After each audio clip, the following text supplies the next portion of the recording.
Not in a distant land, but in the very world we call home, materialism quietly reigned. People longed for the shiny, polished objects that filled their homes, cars that gleamed under the sun, furniture that sparkled with luxury, appliances that hummed with promises of convenience. These were not just items, but symbols of success, expensive, admired, and luxurious. Designer clothes hung proudly in closets. Handbags with golden logos were displayed like trophies. Custom-built homes stood tall as monuments of achievement. The labels mattered, not just for style, but for the statement they made. They took loans, signed contracts, and stretched their budgets to the breaking point, all to acquire what their hearts lusted after in this world. They gave their lives for these things. They traded hours of precious time with God and with their families, time meant for rest, reflection, and reading of the Word of God. They worked long hours, missing prayer, dinners around the table, and bedtime stories with their children. They raised children they hardly knew, giving more time to chasing wealth than nurturing the souls entrusted to them. These children grew up shaped more by the pursuit of independence than the pursuit of truth. In their self-made success, they spoke proudly of how well they had done without God, until some went so far as to claim they themselves were little gods. But time has a way of changing things. The once glorious cars began to rust. The sleek furniture wore thin. The big toys, cars and boats, washers, dryers, and refrigerators soon became obsolete.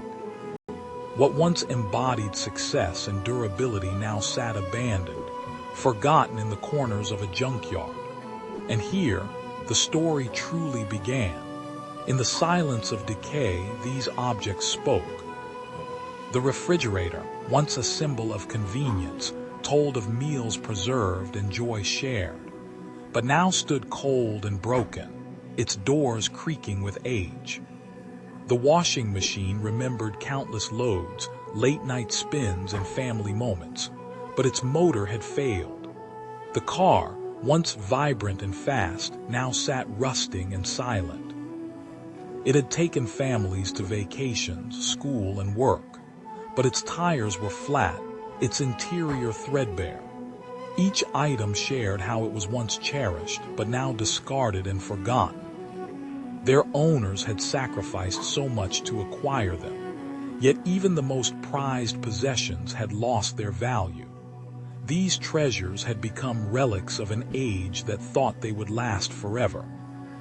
But amid the rust and silence came a whisper, a voice speaking not to the objects, but to the hearts of their former owners.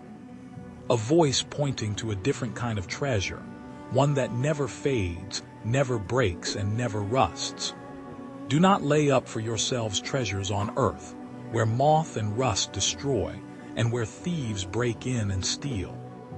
But lay up for yourselves treasures in heaven, where neither moth nor rust destroys, and where thieves do not break in and steal.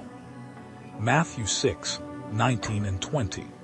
True treasure, the voice said, is not found in what fades, but in eternal riches. Wisdom, faith, and love. Those who seek the word of God and store up treasures in their hearts and their lives in heaven find a wealth that time cannot touch. And so, the junkyard fell silent, even its once proud contents understood. True wealth was never in the material things they represented, but in something far more lasting, something that could never be abandoned or forgotten. True riches were not in the items people had owned, but in the love and truth that endures forever. While homes, clothes, and luxury goods may serve a purpose, they should never rule over our soul. Don't trade eternal treasures for the junkyard. Store them where they will never decay. Invest in what matters most. But did people hear? Did they take it to heart? Or will the junkyard keep growing, as they heap up what decays while ignoring what endures forever.